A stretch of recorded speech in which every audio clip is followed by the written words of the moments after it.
Oh, okay. Is it working? No. Okay. Oh,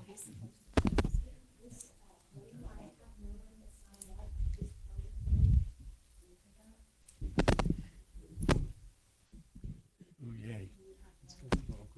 We'll pass it around. It's still not gonna work on These these are picking speakers. up. It's the speakers that aren't working. This one's picking up. This, You could hear those going to out there. testing. Yeah, okay.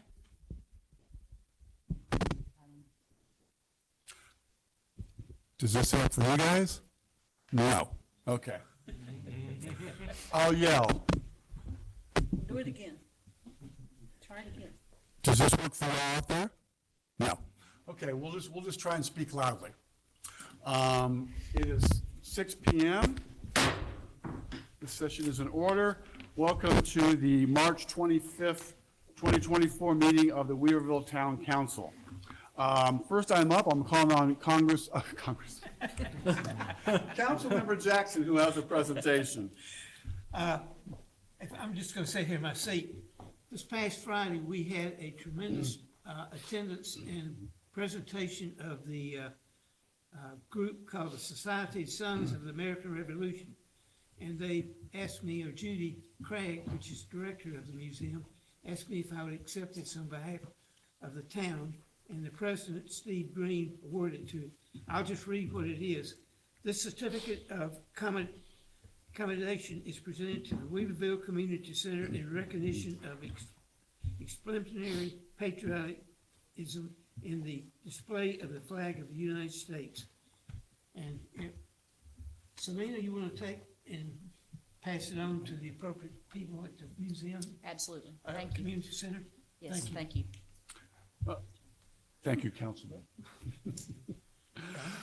Congressman. Actually, the attorney corrects me, we have not 3, but actually 5 public hearings tonight. But I think they should go by pretty quickly. First one up is annexation and R3 zoning for 6 Pleasant Grove Road. And the planning director, is that the correct person who's going to present this to us?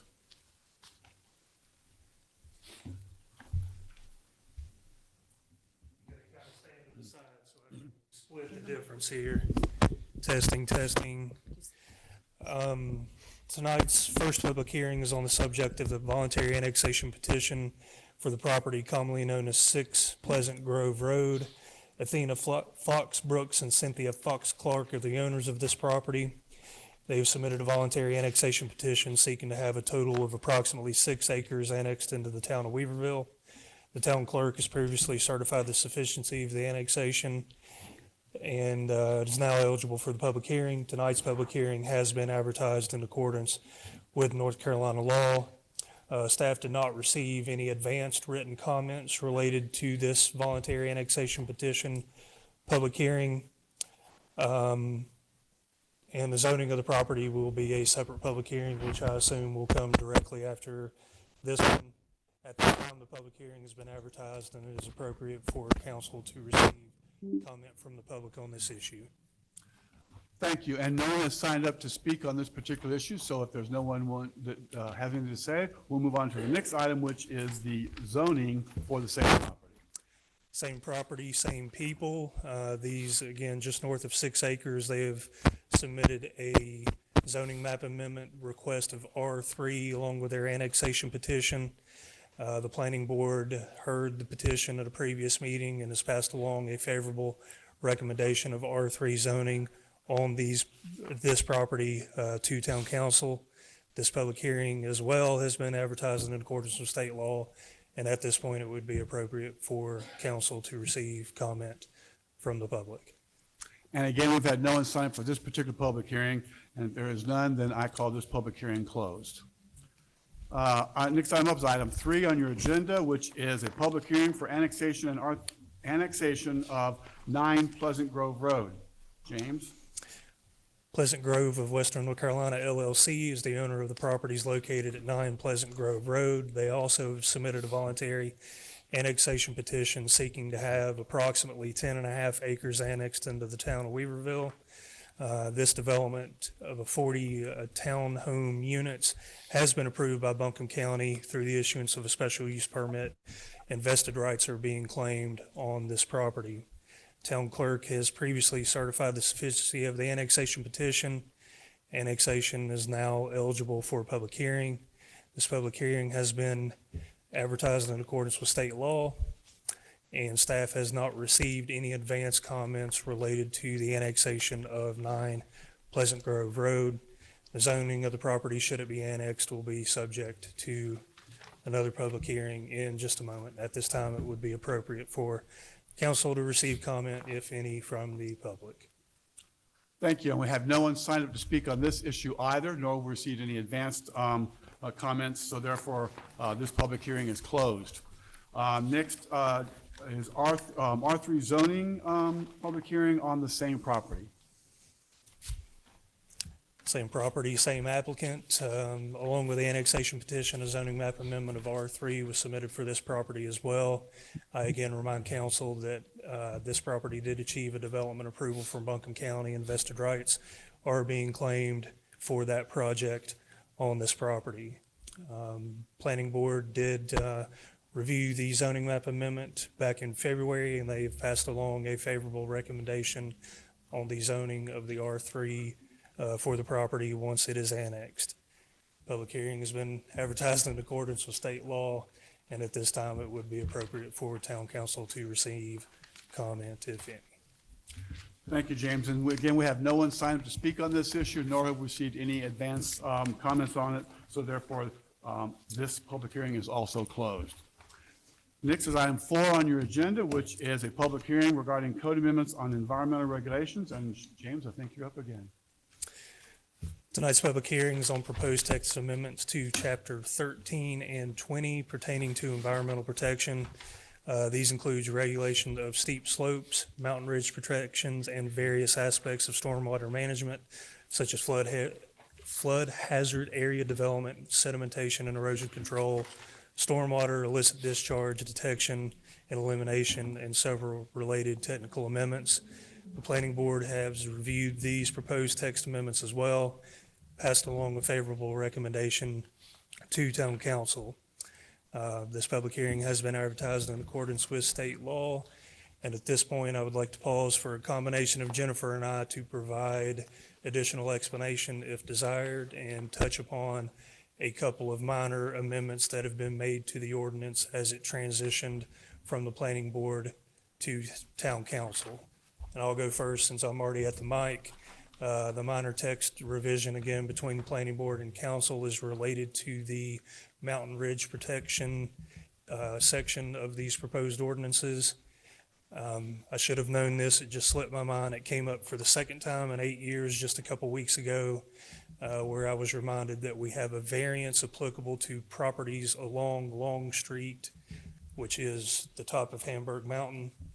We wanted to include language that would recognize that variance, which essentially is reducing the front yard setbacks, which push them closer to the top rather than away from the top, which these generally applicable text amendments would like to encourage, but that variance is in full force and effect, and we thought it prudent to at least recognize that in this ordinance.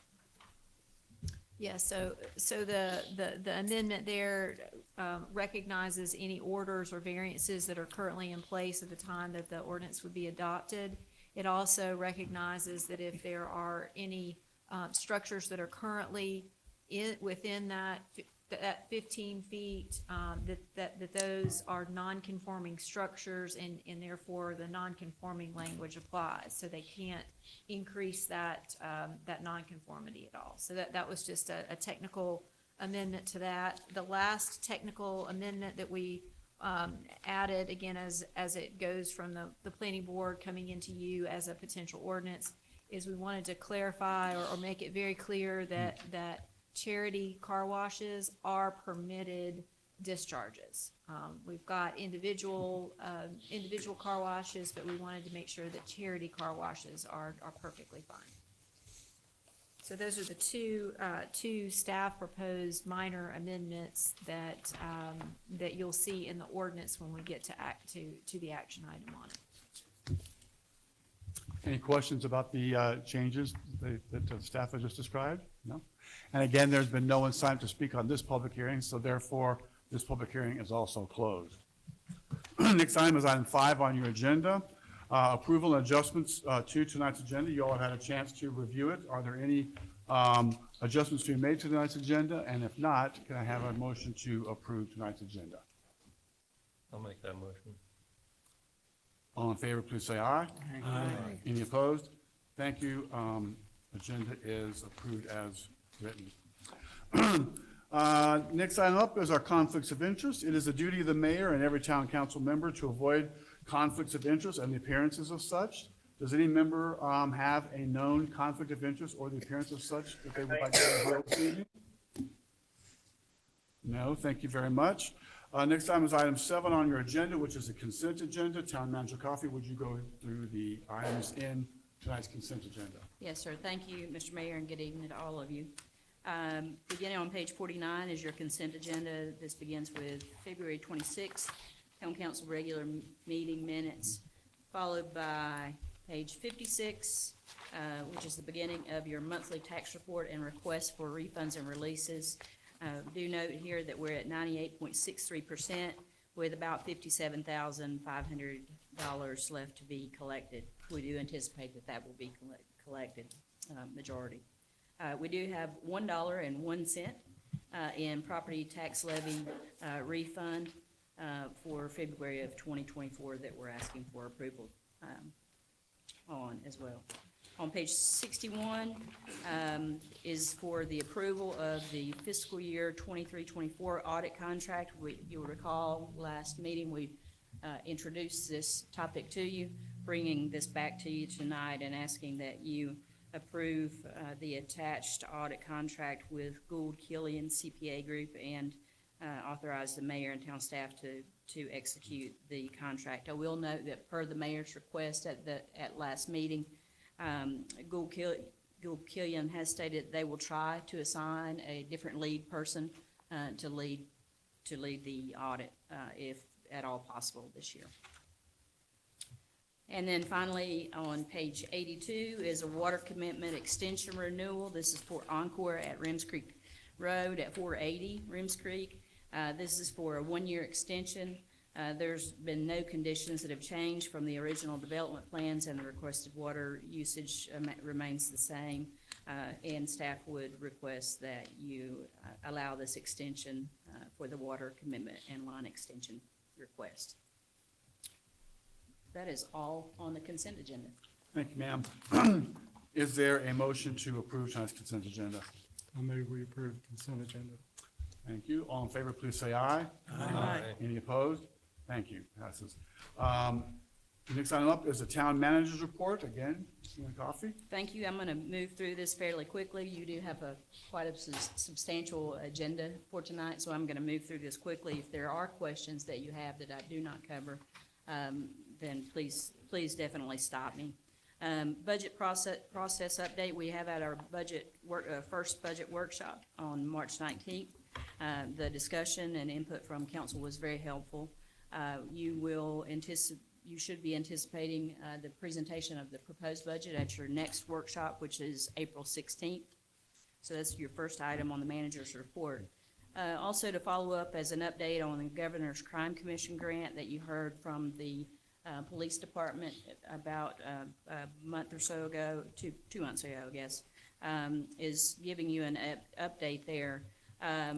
Basically, after having met with NCDOT, we've determined that the lights, the flashing signage is not going to be feasible at this point in time. There's a couple of reasons, and those are explained very well right here. Essentially, there are some ADA issues.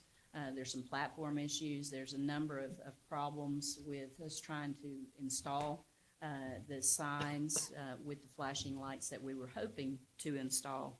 And so we're looking at an estimated additional cost of about $40,000 per sign, as from previously. And then there are some places where we simply do not have enough space to install those signs due to the ADA platforms and the regulations. We have been working with traffic planning and design folks and talking to them about potential for other options, and so we are looking at options in this regard, but we are not at the point where we're ready to recommend an additional $40,000 per sign for this project. Our pickleball courts and noise reduction efforts. Thank you to Vice Mayor Cordell for correcting my date. I was getting ahead of myself here. This should have been on March 20th that Public Works had started the install of the noise reduction panel, acoustic panels at the pickleball courts, and then they will be moving into the installation of the vegetative buffering as we move forward. This will be our first step, essentially. So we're going to essentially plant the trees and bushes and then go back and see where we stand with regard to noise reduction efforts, and if we need to move further, we need to take those steps further. Do we have any indication of the cost of all this? The trees and planting them and the acoustical panels and so forth? Do you have a ballpark figure? Yes, it's, the panels that we did complete the installation of last week are about $10,000, and the trees, are about the same price of $10,000. Excluding installation? Well, we do that. Yeah, I know. Still, okay, Materials on. 20,000, okay, thank you. Councilman Lawrence did bring up a good idea, and I think I really do think it's a great idea if folks can afford it, and we'll go this route. But to bring up or propose to the community who's playing pickleball to purchase the, I believe it's OWL brand of noise reduction paddles for pickleball. They're not, the expense is not near what going to Walmart and purchasing paddles would be, but the noise reduction, it's my understanding, it's pretty significant. So I think Councilman Lawrence as well as Councilman Chase have brought those up, and I've actually taken a look at them. Tree board applications update. We were hoping to have the tree board back on for your approval tonight. As of last week, we only had a couple of applications. As of today, we have 4 applications for the tree board. So again, if you have folks that want to apply to be on the tree board, have them send in an application to us so that we can have this on a future town council meeting agenda. I'm going to skip over the active Weaverville committee update, other than to share with you that this group is meeting. The active Weaverville committee is meeting regularly, and you see there the headway that they're making. Strategic plan update as a follow-up to the retreat. I have been working on a draft, and Councilman Lawrence and also Mayor Fitzsimmons have offered their assistance in this process, and so I'll be sharing an initial draft They're our fault. with them as soon as possible. Is that someone online speaking? Okay. I hope so. So further, grant application, as you all are aware, we are applying for funding through the county open space bond for passive recreation lands. The application is due on the 31st, so we had our last meeting. We've been having weekly meetings with Mark Endry's staff, Mark Endry's and Byron Hampstead to come up with the narrative and all the information for the application. And then I will be sending that into the county on Wednesday of this week, or excuse me, Thursday of this week. Just to give you a quick update, and I think we did talk about this at the budget workshop. We've had some recent meetings, several recent meetings actually, with the Weaverville Business Association regarding Music on Main. And they have indicated to us that they're likely to ask that this year's Music on Main event be within a social district. And we would anticipate that their request come to you formally in April. Quickly, application for cybersecurity and IT assessment program grant. Thank you to our town clerk Tamara Mercer for working with the folks from the league to partner with Epsilon, who provides our technology work. They are our vendor, and so we are actually looking at a number of beefing up our security efforts quite a bit more with the help of the league and this group. There's also some potential there for some grant funding, which we will apply for, again, in an effort to just beef up our cybersecurity efforts. Provide an update to you here on invasive species and live staking workshop that was sponsored by RiverLink, Land of Sky Regional Council in the town. We had about 21 people show up on March 16th from 10 a.m. to 2:30 p.m. To work to remove invasive materials from the lower bridge near the permanent pavilion foundation in the meadow down here behind at the nature park. So there's some small photos there for you to see of folks really working. We do appreciate those folks who volunteered their time to make this happen. And then finally, on page 89, you see some events there. On Saturday, April 13th at 5 p.m., Weaverville Fire Department will be having an awards banquet. This will be at the Ems Creek Country Club. And you all have been invited. You should have received emails a month or more ago to attend this. Then, as I mentioned earlier, Tuesday, April 16th is budget workshop. This is for the proposed budget presentation. And then finally, Friday, April 26th at 11 a.m. out here at the circle between Town Hall and Maggie B's will be our Arbor Day program, where we'll be planting a smaller oak in place of the very large sycamore that we had to have removed. That is all for the manager's report, sir. Thank you very much. And all of you in the audience, we are trying to reestablish our tree board, so if you have any interest in doing so, we need more applicants. We got 4, as the manager just mentioned. We'd like a few more, so consider joining that effort. Next on item 9 on your agenda, which is general public comments, and we have one person who's requested to speak, Bo Platt.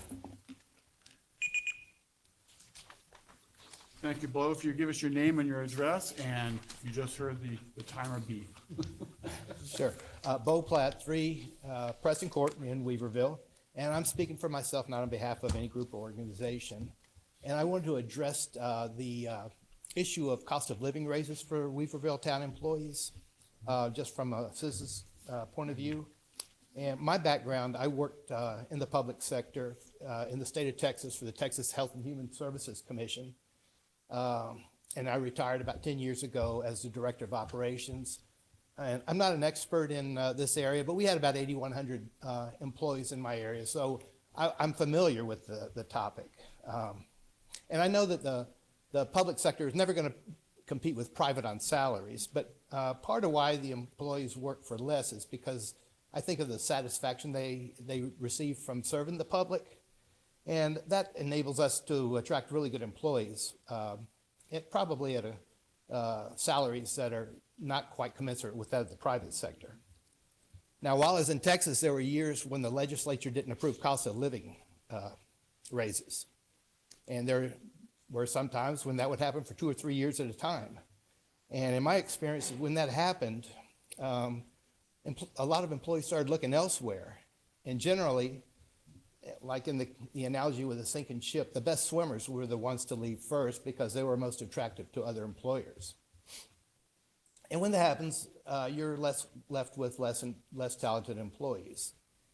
And also there's some hidden costs to losing employees. Loss of institutional knowledge, lower efficiency, and then new employees a lot of times require training, and that reduces or eliminates production for a while. So in my experience, Weaverville is a great place to live. One of the reasons I enjoy living here is the town's really well run. Kudos to you guys. And the employees are competent and motivated, resulting in very good services for the residents and improved quality of life for all the residents. So I want to have great services, and like everybody else, I want them for free. I don't like paying taxes more than anybody else, but I'm happy to be taxed to a greater degree if it enhances my quality of life and ensure that I continue to enjoy the quality service I've enjoyed to date. So I support Weaverville's, offering Weaverville's employees a generous cost of living increase that will encourage our staff to remain. And I'd like to see us be a leader in this area regarding both cost of living allowances and merit pay enhancements. Thank you. Thank you very much. Moving on to the next item is item 10, discussion action items for this evening. We have several. First up is a presentation from Kayla D. Christina of Land to Sky Regional Council, who's going to report on the short-term rental series of public meetings we recently have had.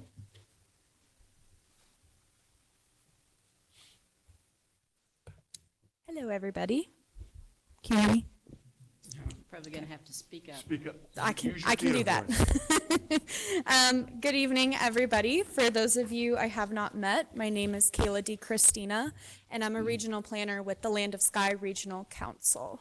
I'm here tonight to talk to you all about the public engagement process that we conducted with the town staff and the community about short-term rentals in the town of Weaverville. I'm going to go through the background of what led to the initiation of this public engagement process. I'll go over the process that we developed, provide a summary of the public engagement, and then talk about the results and some key takeaways. You all should have access to this PowerPoint as well as the final report, so a lot of what you hear will be found in that report. Okay, we're on the next slide. All right, so in 2023, Weaverville's Town Council determined that it would like to evaluate the impact of short-term rentals within its municipal boundary and tasked the planning board with beginning the evaluation of this process.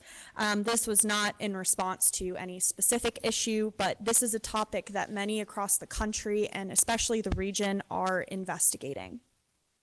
The town manager recommended partnering with my organization, Land of Sky Regional Council, to facilitate a public engagement process surrounding this topic.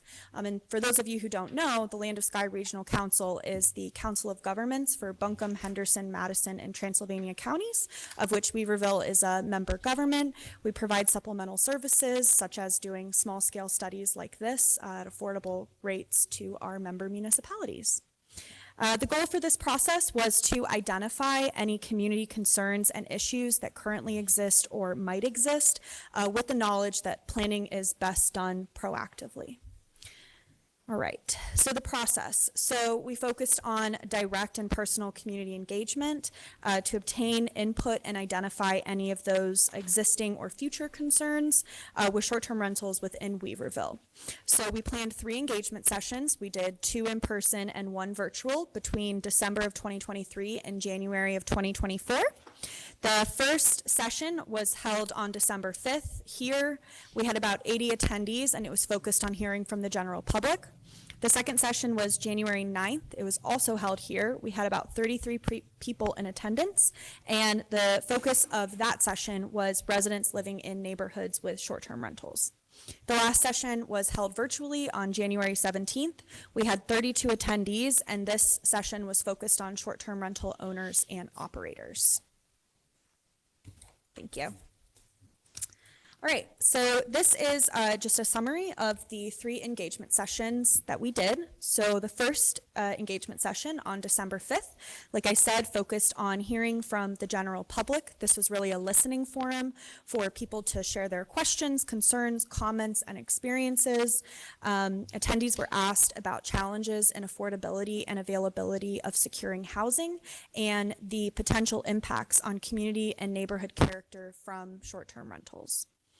Those who responded shared that finding available and affordable housing was challenging, that they were concerned about how short-term rentals would impact the feel of neighborliness in their communities. And we also heard that for some neighborhoods and for some individuals, there were positive experiences with short-term rental owners in the town. The next session was held January 9th. We focused this conversation on residents living in neighborhoods with short-term rentals. We also had short-term rental owners and operators who lived in the neighborhoods that their rentals were located in. There were also other groups that attended, but these were more of observers. So we asked we asked attendees what community elements they valued, what was important to them, what made them live and stay in their neighborhoods. Responses included sense of community and walkability.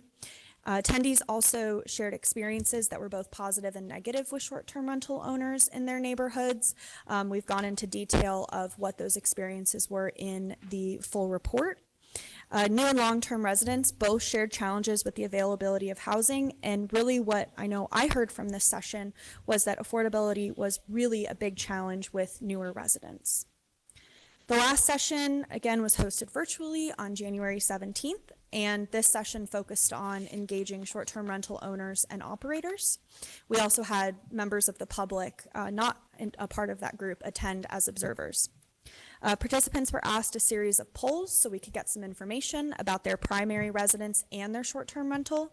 The breakdown of those polls and those responses are in the full report. Attendees were also asked to respond to the feedback of session B, so that would be the feedback of residents that were living in neighborhoods with short-term rentals. Most responded that they felt similarly to those in session B, and they also expanded on what they do as short-term rental owners to positively influence their communities. Attendees were also asked what supportive actions for short-term rental owners and operators the town could take, and responses included sharing general business information and also more communication and opportunities to engage with others in a facilitated manner. Okay, all right. So now I'm going to get into the results, and please feel free to stop me if y'all have questions, because I know this part is a little bit dense. So as part of the results, we looked at the qualitative data that we gathered from the engagement sessions, and we also looked at quantitative data. And so the reason that we incorporated this quantitative data from the 5-year ACS census 2017 and 2022 for the town was because it allowed us to investigate and legitimize some of the qualitative info that we heard throughout the sessions. I also want to note that this data is from 2022. So there is a little bit of a gap in time. We're at the beginning of 2024. We don't have the data for 2023 for Weaverville yet. So ground conditions, so what's actually happening in the town on a day-to-day basis, may be slightly different. I'll try to highlight at least one of those differences that I know we discussed at Planning Board. And if there's any others, James or Jennifer, please feel free to jump in. All right, so the first piece that I want to talk about is the age. So the median age in Weaverville did not significantly change between 2017 and 2022. The discussion of the overall age in Weaverville was something that we talked about in session B. There was a perception that Weaverville was getting older. But when we look at the data, the median age did not change. However, the proportional composition of Weaverville's population has shifted to older brackets from 2017 to 2022. So we can see that in the working age population composition change, where the 20 to 29 bracket has had a pretty significant decrease in the proportion of the population that age bracket makes up, while the 40 to 49 and 50 to 59 age brackets have increased. We can also see this in the school-aged population, so those under 18. The percentage of the population that is under 18 years old has also fallen from 2017 to 2022. The third element that we can look at is called the child dependency ratio. This is the ratio of the school-aged population to working adults, and this can be a measure of the oldness or the youngness of a community. It's a census calculation. And we can see that the child dependency ratio has fallen from 2017 to 2022, indicating that there are less school-aged children. Okay? All right. And I'm going to move on to talk about housing now. So we heard in both session A and B that both new and long-term residents, independent of age, experience challenges with availability and affordability in securing housing in Weaverville. However, what we really heard a lot of in session B, and if anybody had the opportunity to listen to the recording or read the transcript, we really talked a lot about the younger age brackets and their experience in affording and finding housing in Weaverville for both rent and purchase. And they really shared their difficulties in securing housing. Housing construction has become outpaced by population growth in Weaverville. And I will say that this isn't necessarily unique to Weaverville. It's a challenge that a lot of our mountain communities face. We have really unique development constraints, steep slopes, rivers, streams, federal land, state land. So it's definitely a regional challenge, but one that we can see in Weaverville when we look at the population change and the occupied housing unit construction date. So in terms of population change, we can see that from 2017 to 2022, the population has grown by 19%, while the occupied housing units, the years that they were constructed from 2010 to now, only 14% of the current housing stock has been constructed, while in just 2017 to 2022 alone, we saw a 19% increase in population growth. Now, this is where I'll pause to say that data from 2023 is not captured in here. And I know James can probably attest to this, that you guys do have new developments that are permitted and in process. So that's not reflected in here. So I just want to. They're young people too. So I just want to say that's not captured in here. A major factor in housing affordability in Weaverville may be a challenge of availability, so less stock, it's more expensive. However, housing affordability in Weaverville is compounded by national level issues. So inflation, cost of building materials, things that are outside of the town's control. Let's see. Existing issues of affordability and availability may be exacerbated by the conversion of long-term rentals or for-purchase residents to short-term rentals, particularly in desirable downtown walkable areas, but this isn't clear from the data. The census does not pull out what is a short-term rental, what is not a short-term rental, so we don't know the extent to which affordability and availability is affected by short-term rentals. I did want to highlight one other piece in here, and that's the change in the median value of owner-occupied housing. So from 2017 to 2022, that figure increased by 64%. That's in line with what we've seen across the state. The state increase in median value of owner-occupied housing was also 64%. That's a little bit more than the rest of the nation, which is at 47.5%, but it is in line with the rest of the state. Okay, next slide. Thank you. Okay, now I'm going to get kind of back into the more qualitative pieces that are kind of key takeaways of the results. So positive upkeep of short-term rentals appeared to be consistent and was not of large concern except for a few specific locations. So we did hear about some particular locations throughout sessions A and B, but the issue of upkeep seemed to be associated with those locations. Short-term rental owners who were viewed more positively by the community were those who made a concerted effort to connect with those around them. So these were people who came to the short-term rental, introduced themselves, gave a phone number, interacted with the neighbors. So there were things that short-term rental owners are doing that gives them a more positive stance in the neighborhood. The older age of guests staying in short-term rentals in Weaverville may have resulted in fewer disturbances compared to other short-term rental markets. We heard about the age of guests that were staying in short-term rentals in Weaverville as part of session C. You can see that in some of in the transcript in the recording as well. So it's a little bit different than some of the other markets like Asheville, Wilmington, some Charlotte, other metropolitan areas. Short-term rentals positively impact the local economy, both in terms of economic growth and opportunities for entrepreneurships. We heard a lot about how operating a short-term rental has allowed some people to move back to Weaverville after having to leave for employment opportunities. So that's something that I think is a key takeaway. The guests of short-term rentals in Weaverville frequently support local businesses. And then the next three bullets I want to get into are about ownership structure. So many locally owned businesses, including short-term rentals, operate as LLCs or limited liability corporations. That is an ownership type.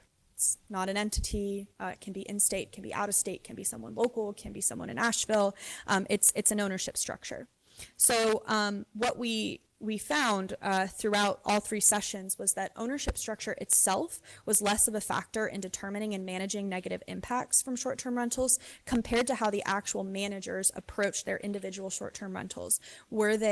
Did they come to the rental? Did their neighbors know them? Did they have a name? Did they have a face? Did they have a phone number?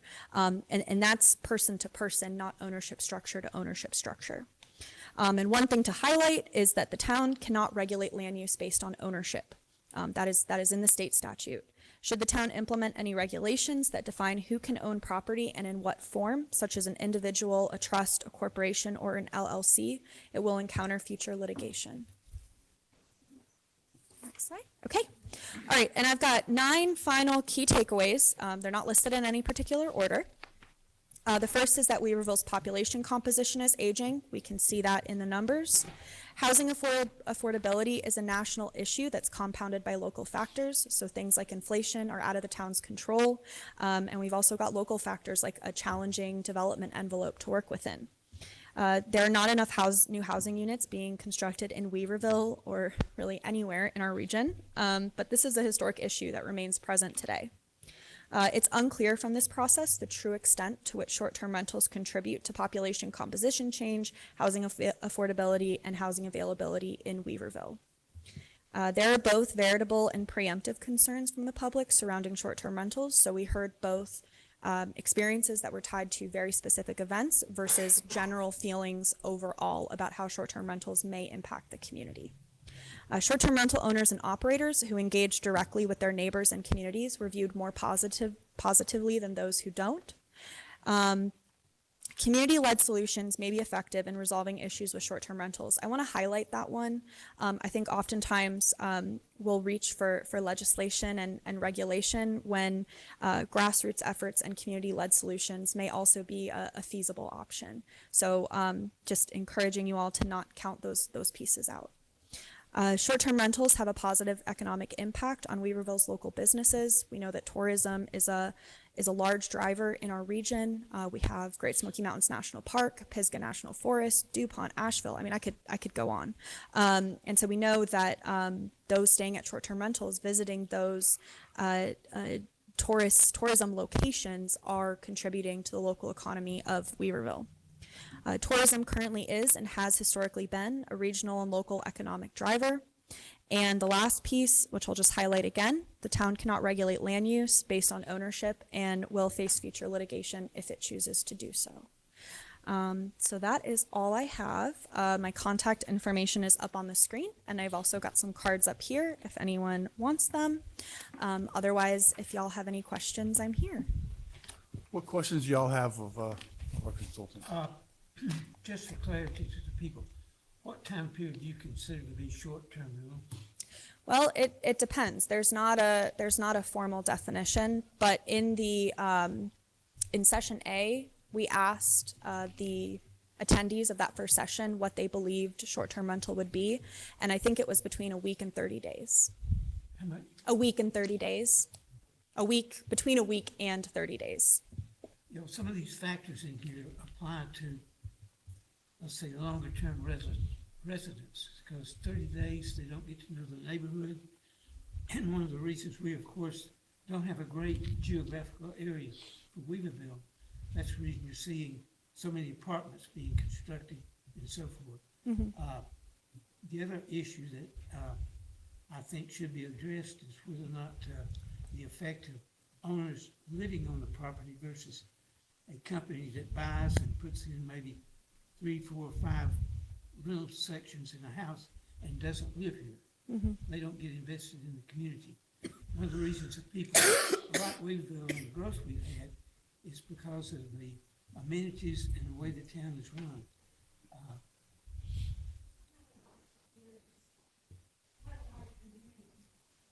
Oh, speak up. Speak up, Todd. Okay. I'm sorry. I was just saying, those that are here only a week or a month, they don't have a vested interest in the town. They're just here for vacation, for a quickie like that. As far as the cost of living for individuals, like younger people and so forth, we have got a lot of apartments being constructed, as you can see around Weaverville.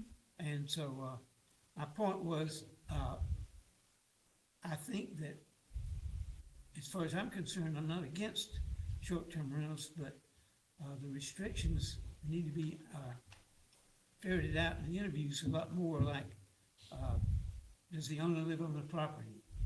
What kind of effect this has and so forth. So I think, I understand your questions here, but I think there's some gaps that makes a big difference in the way it's viewed. I attended all 3 sessions, and one of the things that I didn't think everybody understood who attended the sessions was the difference between a whole house short-term rental and a homestay. Because when I hear that, you know, people say, yeah, they love staying at my place and they take good care of me and we have a good relationship. Are those referring to whole houses or are those referring to homestays? A homestay is where you're renting a room in your house or an apartment over the garage and you live on the property. A whole house is where the whole house is available and you don't live on the property. Sometimes you don't live in town, sometimes you don't live in the state. One of the things about the whole house rentals that are owned by entities who are out of state is, you know, somebody can come in here with a lot of money, buy 4 houses, not live here, never see them. And truly, is that a residence or is that a business? Ms. Cleo? So my question is, the community-led solutions, can you give us some examples that you have seen or heard of? Yeah, sure. I mean, things like neighborhood associations, or if you live on a particular street, meeting your neighbors, making the effort to, you know, if you see a moving truck, go up and talk to them, things like that. So creating that environment where those that come into the neighborhood know that, you know, this is a neighborhood where we talk to each other and have relationships. So really driven by the people who live on that street and are invested in that street being successful. Any other questions or comments for Kayla? I would like to point out that Kayla also presented the same information to our planning board earlier this month. And so as directed by us earlier, the planning board is looking at some possible recommendations for us to come later. Thank you very much. Appreciate your work. Yeah, absolutely. And I'll leave these cards up here if y'all want them. Okay, great. Thank you. Next item up is 10B, Water Fund Financial Analysis and the Water Rate Study Presentation. And Shannon Moore from Withers, what's the rest? Withers Ravenel will be Wait a presenting. minute. Are we being requested to make a recommendation on the short-term rentals? No, we were just. Page 90. Council action request, town manager recommends, town council discussion. And are we making a recommendation to move this on back to planning board now? The planning board did, at their last meeting, they sort of did a straw vote, just as kind. Our speakers are not working. Okay. So the planning board at their meeting at their last meeting, they did a straw vote in which they were kind of seeing where they were on this issue. And in a 5-2 vote, they did fall to the, we want to regulate, we think some regulation is a positive thing. What I think would be helpful to the planning board is two questions. One is, does town council want to regulate short-term rentals? Because if the consensus of council is not to do any regulation, then there's no point in the planning board working on that. So I think that's an initial question. Again, not to box you in any way, but sort of a preliminary consensus on that. And then if the answer to that is yes, if you could at least point them in some direction. There's really stringent regulations. They're pretty minimal regulations, and where on that spectrum town council might be helpful to the planning board. Any guidance that you can give the planning board on this, I think they would appreciate. Thank you. Does anyone have any more comments or more information we can give the planning board as they contemplate this issue? I have a question, for Kayla, if she's still here. Hi, Kayla. The short-term rental properties, you may or may not know the answer to this, but am I correct that they are levied an occupancy tax? Yes. Yes. Yes. So would it be fair to say that it's a county tax, correct? Yes. Yeah. So the county would view short-term rentals as more of a commercial use than a residential use. Is that a fair comment? I'm not sure. Yeah, I can't speak on behalf of the county. It's a lodging tax, not a commercial tax. From a land use standpoint, it is a residential use. Okay. Let me add to that, the town does not receive any of that tax directly. So the tax goes to what? And let me say this, Peter. If you're an Airbnb host, you're actually taxed 3 times. You pay property tax because it's your personal property. Your customer that comes in pays occupancy tax, which automatically gets paid to the Buncombe County. And then the third thing you get taxed on is whatever money you make from that, then you pay personal income tax. So you're actually taxed 3 times on. It doesn't behoove people to do it except for just a little bit of extra money. I mean, my feeling is all this stuff is just gonna, it's gonna blow over because people that come in here and spent $1 million to buy a house, they will never recoup the $1 million. It's just something that they did during COVID and it was a nice little venture, but it's not gonna stay that way forever, in my opinion. They still own the house, though. I mean, they can long-term rent or sell the house. They still own the house. A lot of them are for sale. So where does the county tax, the county tax goes to the county? And what do Yeah. they do with it? It's just to promote tourism? It goes to the Tourism Development Yeah. Authority. I wouldn't mind seeing some guidelines. I think it'd be nice to have a little bit of a level playing field and something kind of medium level. Anyone else? I'd like to just see restrictions on the whole houses and not on the homestays because somebody lives there. I mean, there are different ways that Woodfin, for example, our neighbor has managed that. They allow folks who own more than one whole house, short-term rental within the town limits they permit one of them. So you pick one that you want to do a short-term rental on, and the others you can long-term rent or do something else with. And that's to keep people coming in from out of state and buying several houses as a business here in our town. I think Woodfin has done some interesting things and not as restrictive in enforcement as Asheville has, which I think is a good thing. And that might be a place that we could look for some guidance. They've done a lot of work on putting theirs together. And I would just want to point out also that the county is currently looking at county-wide restrictions on short-term rentals. I would hope the planning board would certainly take a look at, it's currently before the county's planning board. And so I think that there certainly is some benefit to having ordinances in municipalities which are similar or match those of the county. So I hope that they will take a look at what the county is proposing as well. And I believe the county is their proposal basically addresses whole house rentals. If I may, so would it be the consensus then that town council is giving planning board direction to look at some restrictions? Regulations. Yes, sure. Yeah, Yes. guidelines, yes. It sounds like there's, correct me if I'm wrong, Nod, that we think that some degree of restrictions is a good idea. Looking at Woodfin and the county options as a way to do it would be a good idea. Yes. Yes. And that the whole house rental seems to be the most onerous. Is that correct, everybody? Does that help? That's helpful, thank you. Thank you. Okay, thank you all. Is there any more comments or questions on this now? Thank you.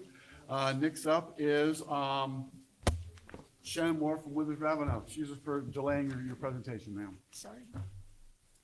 Good afternoon, Mayor, council members, and staff. I'm delighted to be here tonight to talk to you about a financial analysis and rate study task that we have performed for the town.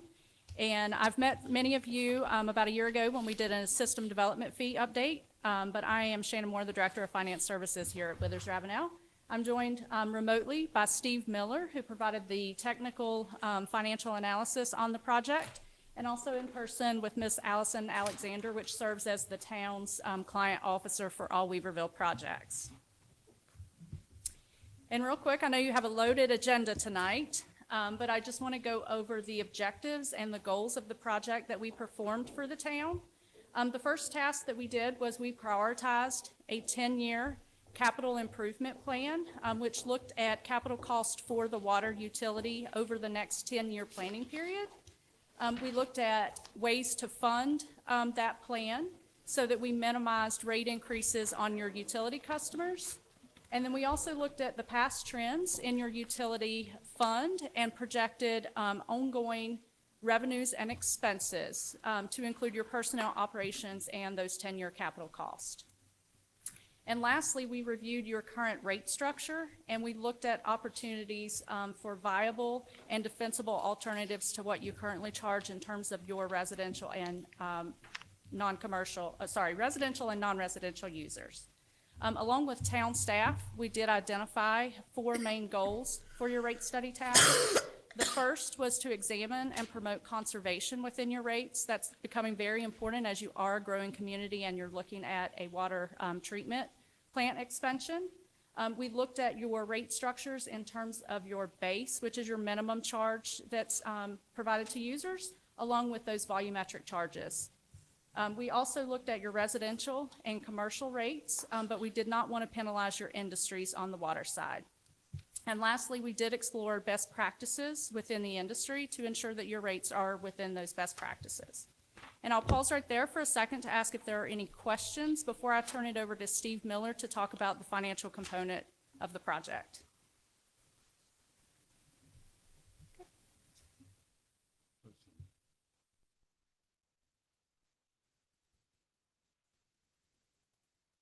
Steve, are you Okay. there? Okay. Yeah, sure am. If there's no questions, thank you, Shannon. Good evening, everyone. I'd like to start out by speaking about the current state of the water fund. Basically, we took a look at the period of fiscal year 2019 up through the current fiscal year, and from 19 up until fiscal year 2023, the revenues have increased by an average annual rate of about 7%. Now, that's partially due to the rate increases, but that is also due to usage increases. So roughly about 4% or so of that was due to the rate increases, and the remaining 3% was annual increases in water usage. These actual increases have allowed the fund to keep up with the growth in operational expenses and inflation during that same study period. And as a result of those revenues keeping up with expenses, the unrestricted net position was slightly over $5 million, or slightly double the operational expenses in your all's 2023 audit. So basically, the water program has been operating very well and very prudently in a time with expenses increasing. In addition to paying for those expenses, the water program is also servicing some debt that has been used to fund some past projects. Next slide, please. This particular graph basically gives additional information about how the revenues have exceeded those expenses during the last several years. Every column depicts a different fiscal year from 2019 out to 2023, and that blue line represents the total revenues, and you can see how that blue line has exceeded those red bars. The red bars are representing the total expenses for each and every fiscal year. So again, the revenues have exceeded the expenditures, which are necessary to keep the fund operating in a healthy state. Next slide, please. So I'd like to speak about the future investment planning for the program. We've briefly overviewed the past performance of the fund. Now I'd like to speak about the future. And the needs of the fund actually comprise about $27.8 million of capital needs. So these are needs over a 10-year period. And the largest of those needs includes the water treatment plant expansion, which includes a drum thickener. And that alone is estimated to cost slightly over $17.9 million. So that is the largest of all the project needs over the next 10 years. However, in addition to that, there is a need for water line repair and replacement program. Over a 10-year period, that's expected to cost slightly over $5.5 million. Thirdly, the next largest project is a liquid chlorine changeover and generator procurement that is totaling $2 million. And the fourth of the large projects is the design for that water treatment plant expansion. That is estimated to cost at $930,800. So there are other project needs for the next 10 years, but these are the largest four of those. And again, that comes out to just slightly over that $27 million. So, of course, the question is, how do we fund all these investments over the next 10 years? And the next slide basically is indicating that we do not need to have the town issue any new debt for the next 10 years to fund these projects because of several revenue sources, the largest of which is a direct appropriation of $14.55 million. That will be used to help fund the capital needs. Additionally, there's ARPA funds of $1.3 million that will be used to help fund these needs. Thirdly, there's federal funds totaling $1 million that the town will be able to use for capital needs. And then also there's an estimation that the general fund will need to contribute slightly over $1 million for the capital needs. And lastly, the remaining $9.9 million will be funded by the water fund as pay-go, or essentially cash on hand for each and every fiscal year. And again, these dollar values represent the expenses over the next 10 years for the capital needs. So what we had also done is we looked at proposed rate alternatives in addition to forecasting the financial needs of the program over the next 10 years. And we had proposed 3 optional changes for the rates for the program. The first particular proposed change is splitting the 3,000 gallon per month to 25,000 gallon per month rate tier into 2 separate tiers. And the purpose of that is to encourage conservation from the larger residential customers. And we propose that that split takes place at the 5,000 gallon per month mark. So in other words, we're suggesting that 3,000 to 25,000 tier changes into a 3,000 to 5,000 gallon per month tier, and then also a 5,001 to 25,000 gallon per month tier. Again, that will encourage conservation, and it's also a best practice to set tier block structures in areas that experience growth in water demand. And from looking at the usage history for the water program, we found that there's a significant amount of residential usage in excess of that 5,000 gallon per month mark. However, this will not significantly penalize the industries. I know that's been one desire by the board. So that's one option that we are proposing. The next slide will provide details on the second proposed rate change, and that is actually changing the flow allocations to a fixed monthly charge per meter size starting in fiscal year 2025. And then additionally, for the 5 years thereafter, reducing those allocations slightly by 20% per year so that by fiscal year 2029, there are no allocations for the new fixed monthly charges. So what that will basically do is simplify y'all's water rates. Number 2, of course, it will also encourage conservation, just like the first proposal. It's also a best practice to charge a combination of a fixed charge and a volumetric charge without usage allocation. So if you look across North Carolina and even other states, you'll find that that particular structure of having a fixed charge and volumetric charges is far more common. And lastly, this will not significantly penalize industries because we are proposing that this is applied over a 5-year period. Now, moving on to the third proposed rate change is that we are suggesting that the irrigation usage is charged at a 50% higher rate premium. Again, this will encourage conservation. And of course, irrigation usage is not quite a necessity, unlike the actual usage within everyone else's home. And it is a best practice to push the cost of meeting peak water demands to folks that contribute the most to those peaks. And irrigation usage definitely does that during the warmer months. Next slide, please. So the rate study goals that were mentioned earlier on in this study was to have a structure that promotes conservation. And again, we're suggesting that additional tier, which will help promote conservation. We're also suggesting a premium for the irrigation usage that encourages conservation. And lastly, we're applying volume rates to all usage by year 5. So there would not be any usage allowed without a charge by that particular point in time. Again, that promotes conservation. There's also the desire to examine base rates versus volumetric rates. And what we're proposing is to have the base rates help support those fixed charges of the water system, and then have volumetric rates or separate volumetric rates to help pay for the volumetric related charges. Next slide, please. It was also desired to review residential commercial rates, but to not penalize industries. And we're suggesting the same rate structure, which would not significantly penalize the industries. And lastly, it was desired to explore the best practices out there. And again, having an irrigation premium is one best practice. Having fixed and a volumetric charge combination is also another best practice. And lastly, we're targeting that new rate tier based upon the analytical efforts that we made to look at all the water usages for an entire fiscal year. And that will focus upon the larger residential users. So again, those were the 4 goals that were desired, and the proposed changes will address all of those 4 goals. Next slide, please. So with all that being said, I would like to open it up to any discussion or questions anyone may happen to have. What questions or comments does the council have regarding the rate study?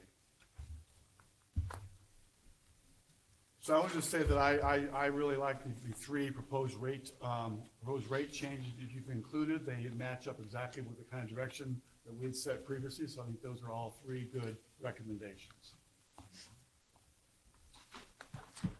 Anyone else? No?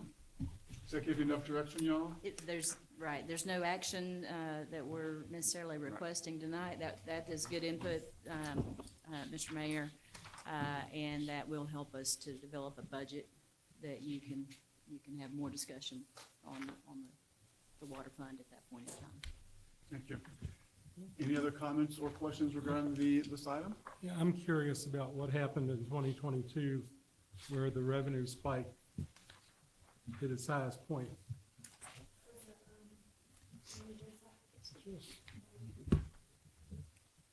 The spike in fiscal year 2022 was due to what the auditor had classified as a capital projects revenue. That was about $442,000 that took place only in that one fiscal year.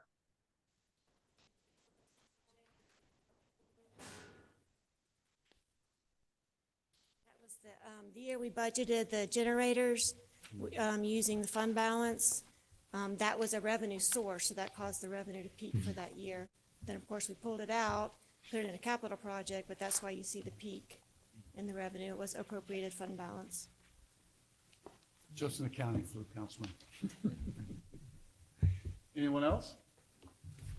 Thank you. Hope that gives you some direction there. Thank you. Next item up is item 10D, Northridge Farms project update, and Attorney Jackson, will you give us that update?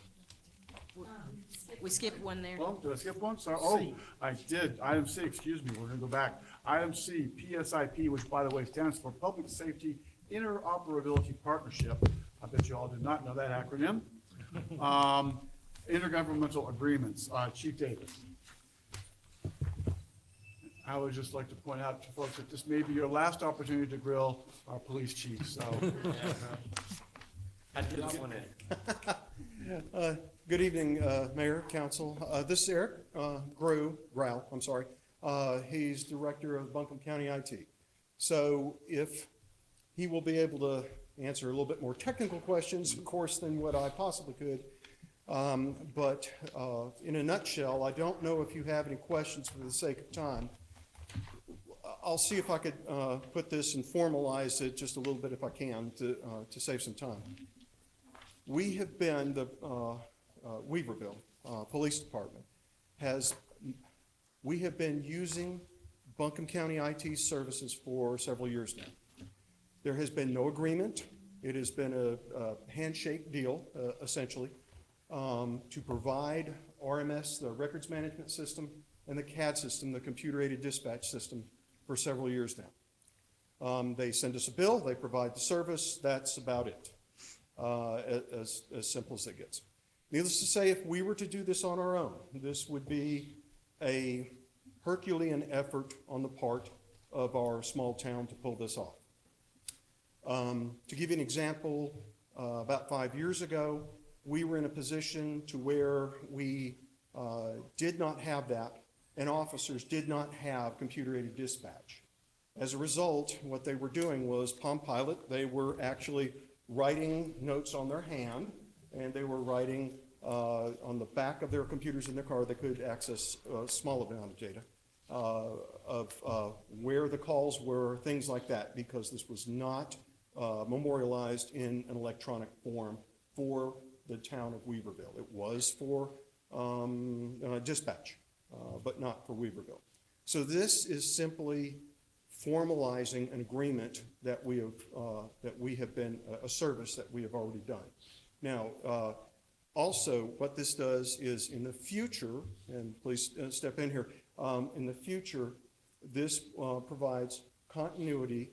It provides a level of service with a service level agreement, and it also provides data that we can exchange to marry all of this stuff as in terms of law enforcement, fire, EMS into one unified database. If we don't have this service, we will be on a digital island. So everybody talks about housing. Everybody talks about, I don't know, the widening of I-26 and things like this. This is infrastructure for the future that will combine or digitally get all of us together with emergency services. Here. I think there was a presentation that had a few slides to talk about the structure a little bit more, but as Chief says, 5 years ago or so when Weaverville came on board, Woodfin was already a partner. Since that time, we've got Black Mountain on board as well. It was really started about 18 years ago between the city of Asheville and the county, and there was an agreement that's about 20 years old now around that. And as Chief says, handshake deals to get these other partners on board. But what Chief didn't mention is things like mutual aid, right? And we're sharing the same set of data.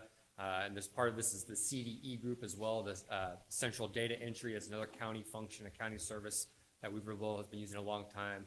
They create these things called master name records, and they process, when Chief makes an arrest or Chief has a warrant out for somebody or a traffic stop, he can look in our system, and if that person has, provided a fake ID or a false name, that CDE group would then take that and go back into the main database and say, this person has been arrested in Woodfin, for example, right? And it's the same person. So we know this thing promotes officer safety. I think Chief talked about the value of it. Humbly, I think it's an incredible value that Weaverville gets, 24/7 support on these critical life safety systems. So I think there was a presentation.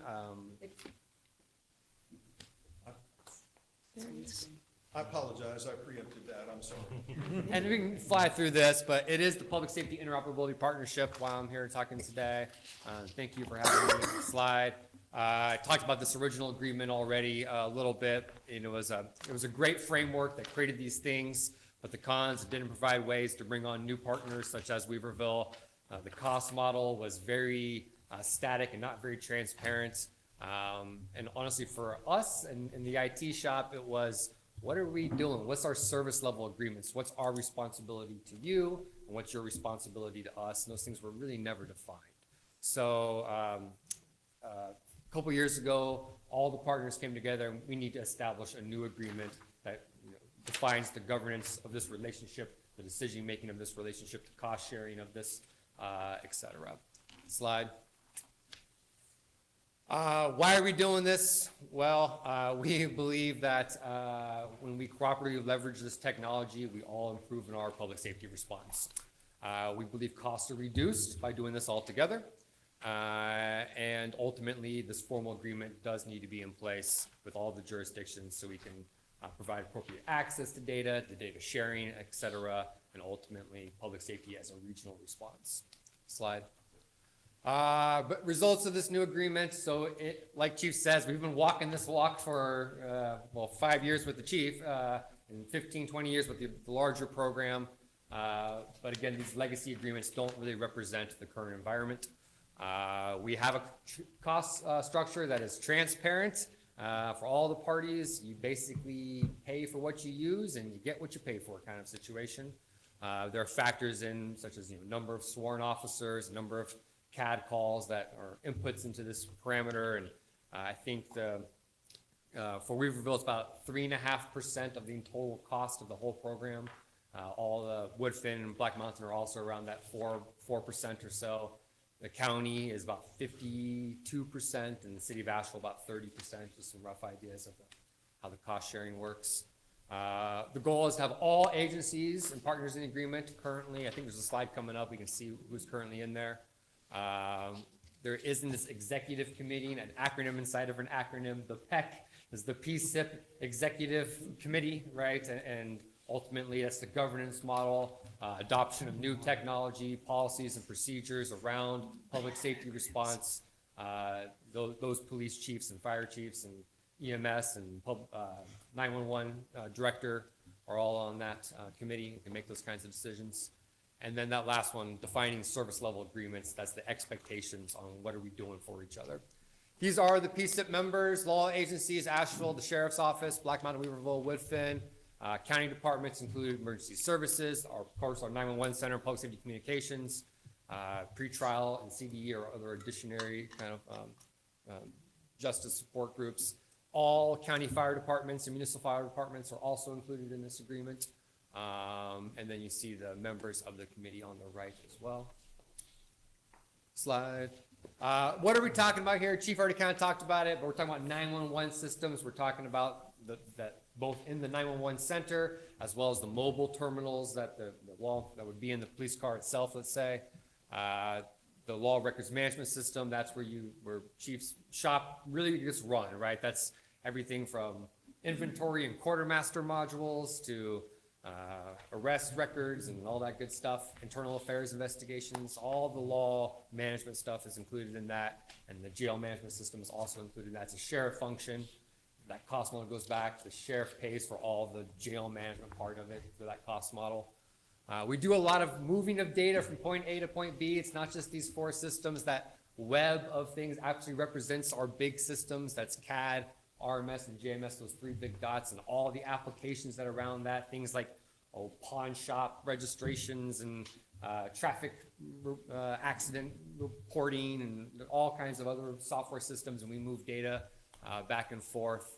And of course, so we provide that core application support. And then the last bit here, infrastructure, security, business administration, et cetera, also is with my group. So next steps, we are presenting these interlocal agreements to all of our councils, looking to get them signed. We are meeting quarterly around governance with that executive committee. And we have a big project we haven't really talked about everything I just talked about. We're actually going to replace all that. It's about a 15, 20-year-old system. And this agreement really creates the governance model for that relationship. And we just signed an agreement with a consulting company who's going to help us get through an RFP process around that. It'll be about a 3-year-long project from start to finish. But at the end of it, we'll call it 21st century technology to support our public safety across the county, all the municipalities in the county as well. I think that might be the last slide. Yeah, so happy to answer any questions or discussions. Chief talked to the value of it, and we can talk more on the technical side of it if you want. Question. Please. What could go wrong? What could go wrong? Well, I mean, that's a loaded question. I used to work in IT. I'll say. When you migrate from one to another. Then you know that this will be one of the most, you saw that diagram on all those data integrations and data migration, right? This will be one of the largest projects I've ever tackled in my career, is the migration from our current suite of public safety tools to the next suite of public safety tools.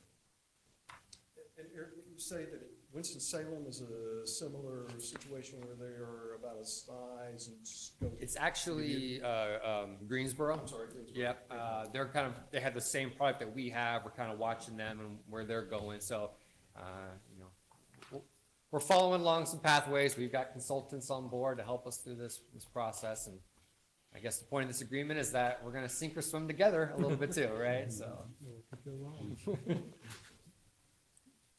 Mr. Mayor, if I may, thank you, Eric, for coming over and for presenting, even though Chief jumped in and had it all under control. Made it easy. So thank you for coming over to provide technical background. This is a project that, and also thank you for your perseverance. We have been, the county and the municipalities have been in a strange place for several years now at trying to negotiate where we go with PSIP and CDE and RMS and all the things. So thank you for that. I do want to share with you that all of the managers in the municipalities as well as the county manager have also been very regularly, let's say, talking about these various agreements and where we go from here. So it has really not just been an IT project, it's really truly been an entity-wide project from start to finish. So. Are there any other questions or comments about these agreements?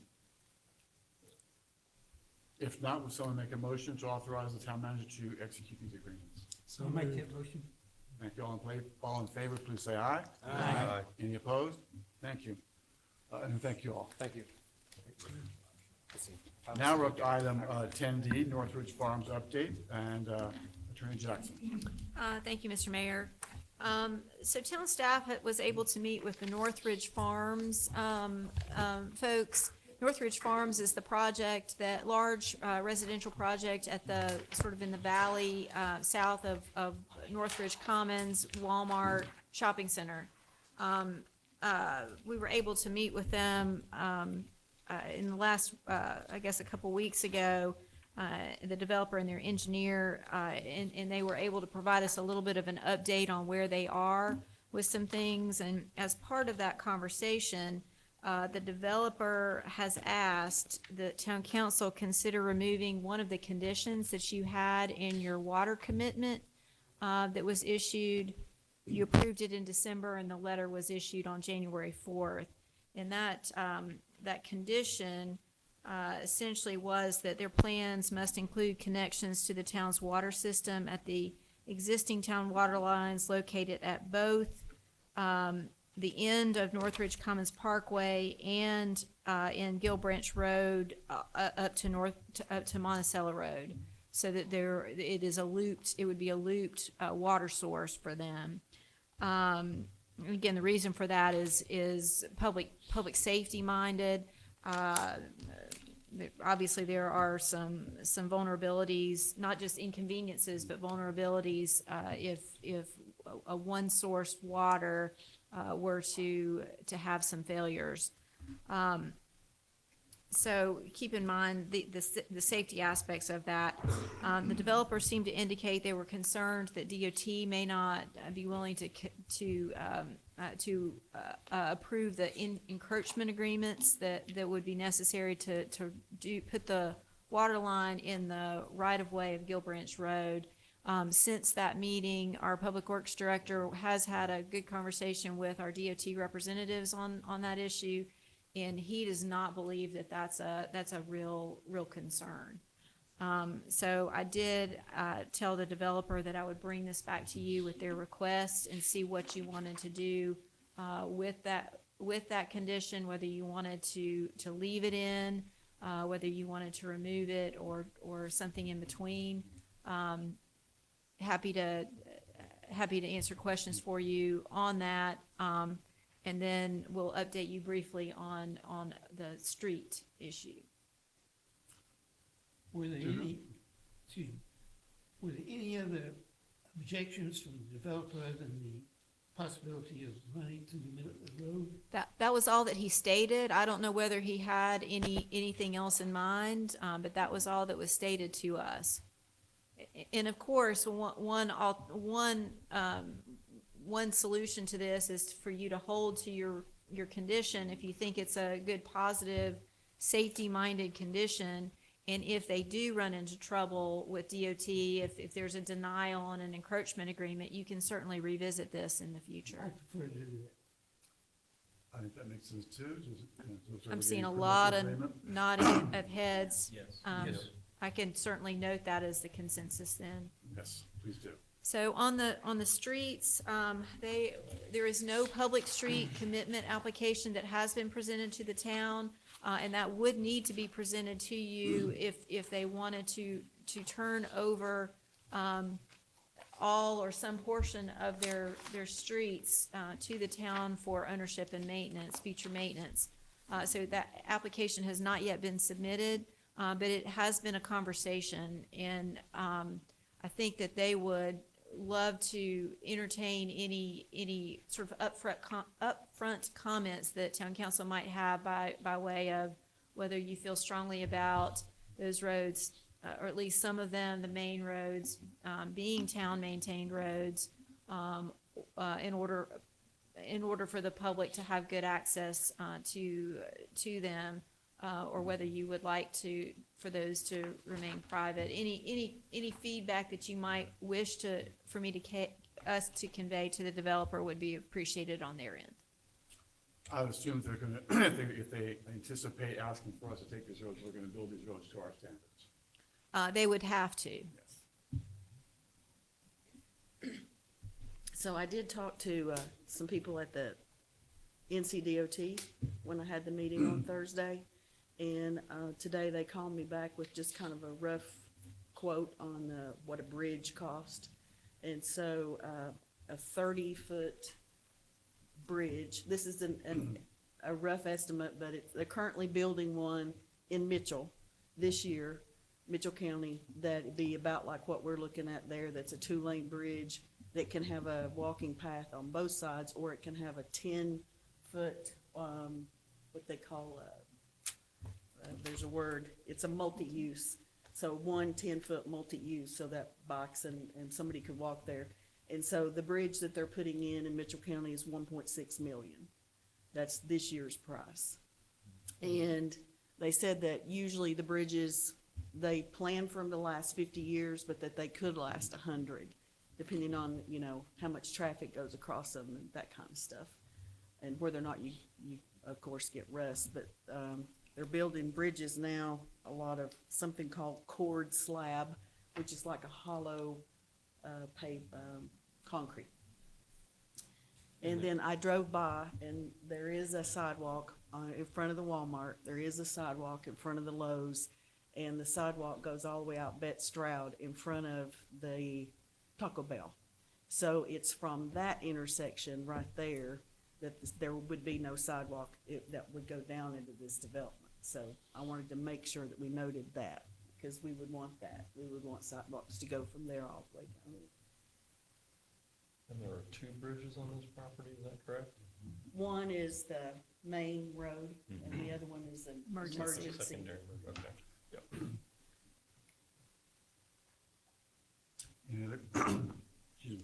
Any other questions or comments regarding this item? Who would be footing the cost of the bridges?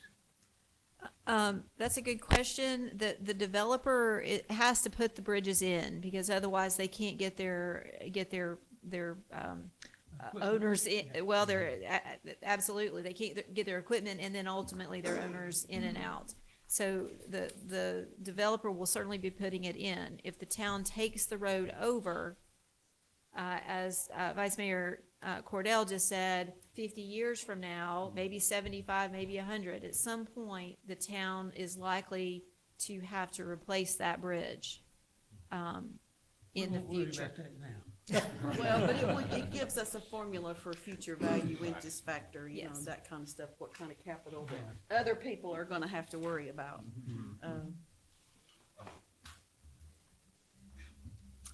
No other actions necessary on this item tonight unless there- people have other comments or correction on this.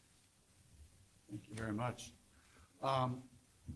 Next item up is 10E, annexing zoning regarding 6 Pleasant Grove Road, Attorney Jackson. Yes, sir. So this is kind of the end of the action portion of the annexation and zoning request that you've received on 6 Pleasant Grove Road. As it stands right now, this is a satellite annexation. You've got an annexation petition, a certificate of sufficiency, a recommendation from your planning board supporting an R3 zoning designation. You've had your public hearing. So you are eligible to take action to adopt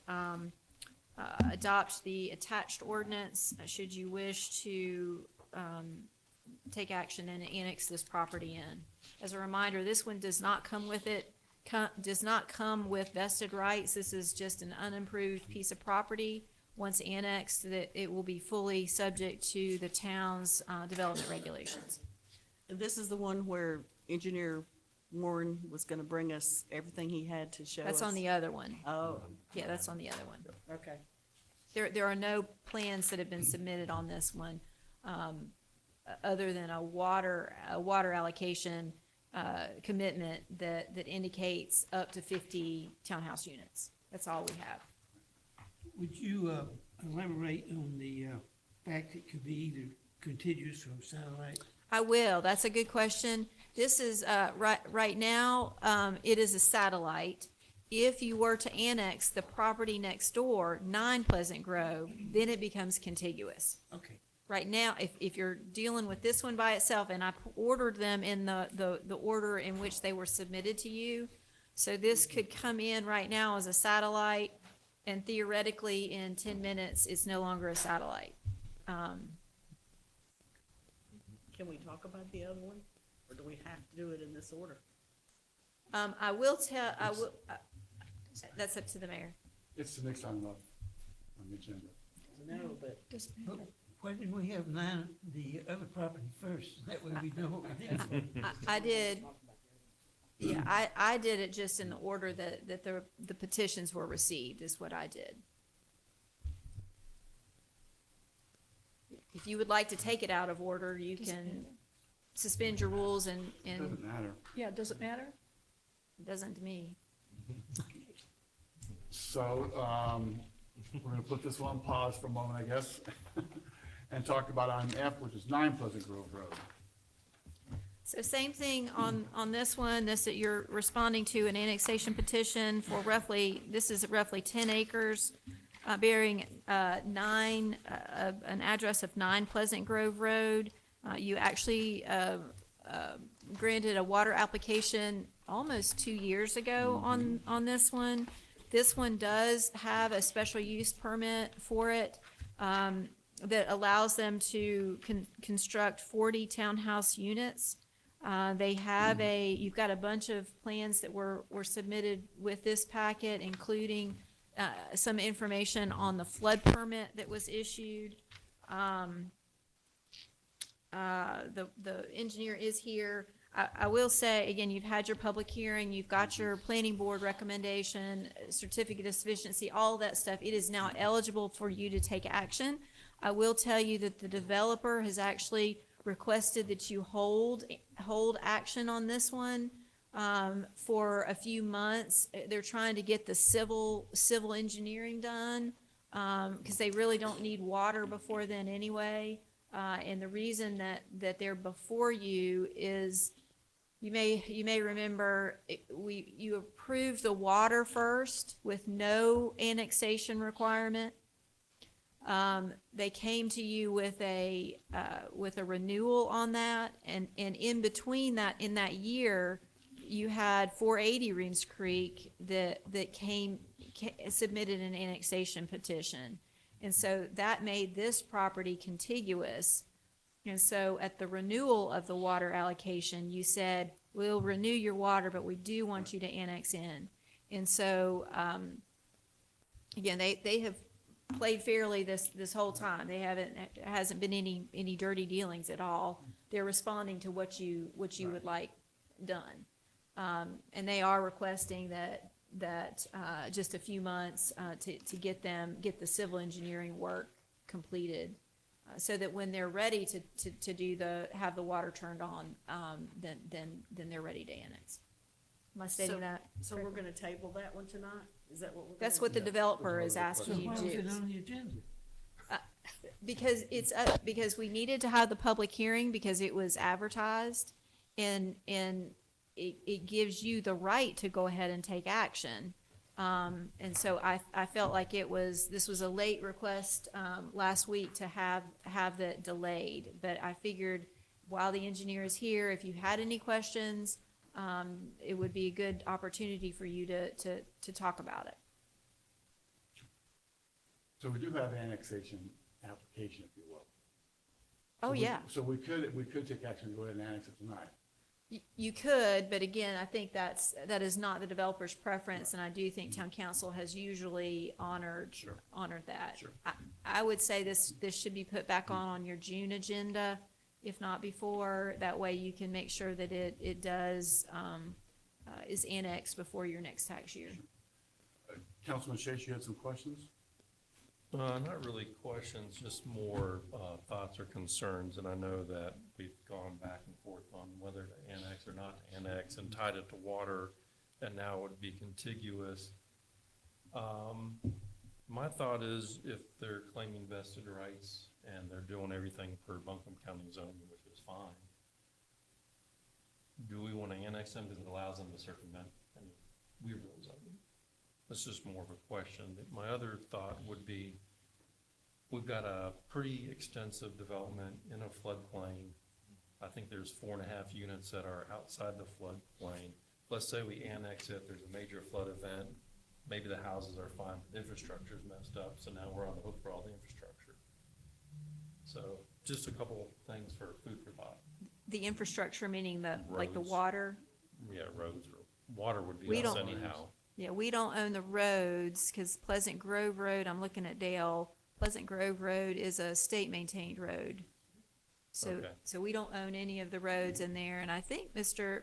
Pennell answered a water line question from Ms. Cordell. last Yeah, I remember. last meeting. Yes, And and that if makes I'm sense. paraphrasing it, you're not overly concerned about the water line in a flood event. You are not oversimplifying. Okay.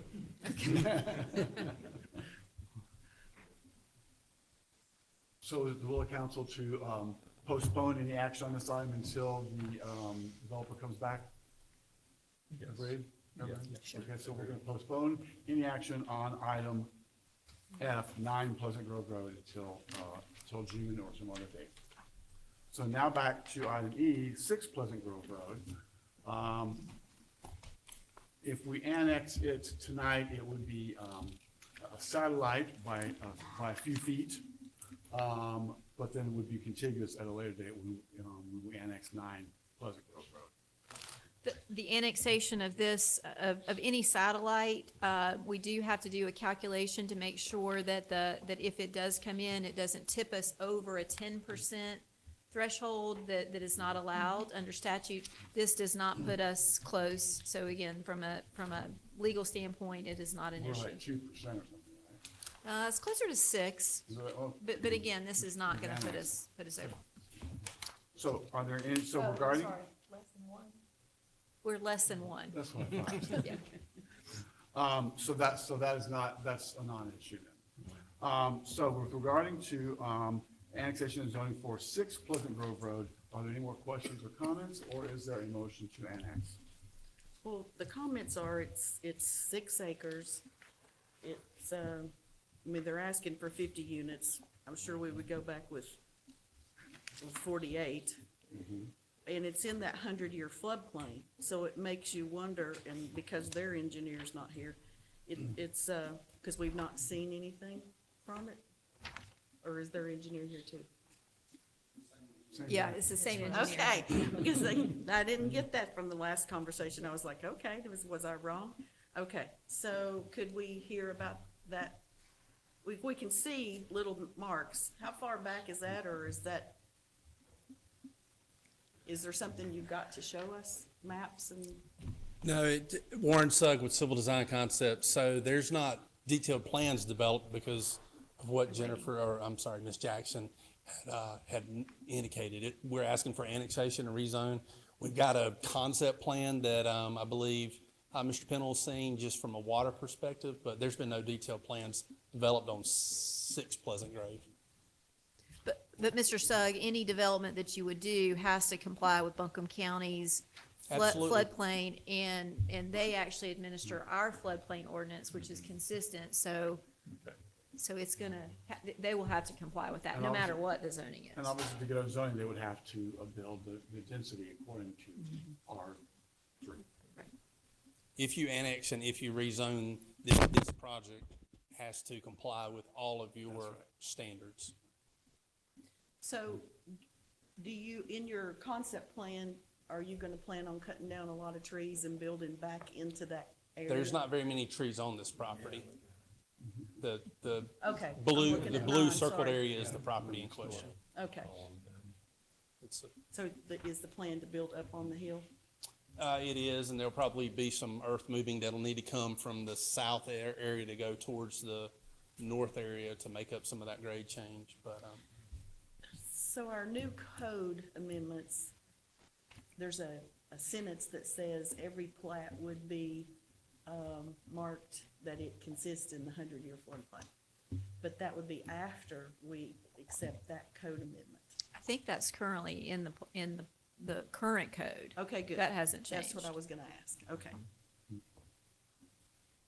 Okay. Any other questions? Any action?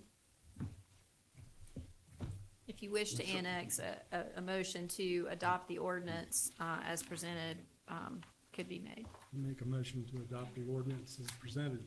Thank you, sir. All in favor, please say aye. Aye. Any opposed? Thank you. That takes care of items E and F for this evening. Next item up is G, code amendments, environmental regulations, and technical amendments. And again, Attorney Jackson, you're still up. Thank you. You've got in front of you an ordinance amending Weaverville Town Code Chapters 13 and 20 concerning environmental protection. And what this does is it essentially incorporates all of the recommendation of the planning board with the 2 minor changes that we talked to you about at the public hearing that we considered were relatively minor and technical in nature. Again, you've had your public hearing. Planning board has found these to be consistent with the comprehensive land use plan. It actually accomplishes 2 of the goals of your priorities in your comprehensive land use plan, with your steep slopes and your mountain ridge protection. It also accomplishes several of your sort of required actions under your stormwater, your MS4 stormwater permit. I will tell you on the stormwater end, I am due to be having some conversation with the county planning director in the next week or 2. It may be, we've got some slight inconsistencies with how post-construction stormwater is handled on the frequency of inspections. And if we can't get that ironed out, I may be coming back to you with more regulations on the stormwater end. But for right now, it does reference that the county is handling that for us. And that was under some intergovernmental agreements that we put in place about a year ago. Any questions of the attorney on this item? I do. Who else? Who else? Nobody else? So you said, I think I read that a lot of this came from like the Buncombe County ordinance? Or is some of it quite a bit different or just slightly different? Floodplain has had to be consistent for us to, Buncombe County will administer our ordinances for us as long as they're consistent with the county regulations. If we want to be more restrictive, then we kind of are going on our own and then need to really backfill some staff in order to do that. So floodplain is consistent, sedimentation, erosion control, that is consistent. The stormwater, which is what I mentioned just a second ago, right now it is almost all the way consistent, but there is that one, the stormwater control measure, annual inspections. We're required to do those annually. They're only requiring every 3 years, and so that's where the conversation has to be. So I drove through Amber Chase, I believe, and a lot of the driveways are very, very steep, more than what I would think a 25-degree grade would be. So in the future, when a development like that comes into us, what happens? So if they cannot build to this, then I guess James, come and tell me.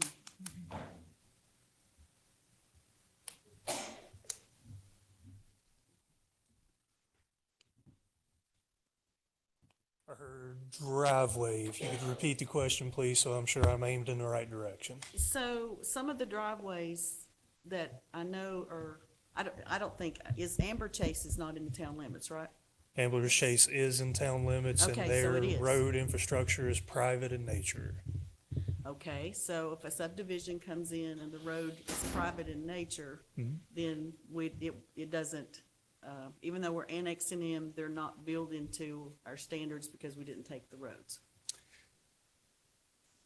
The steep slope regulations are more closely related to density of the development rather than the slope of infrastructure, and by that I mean specifically roads.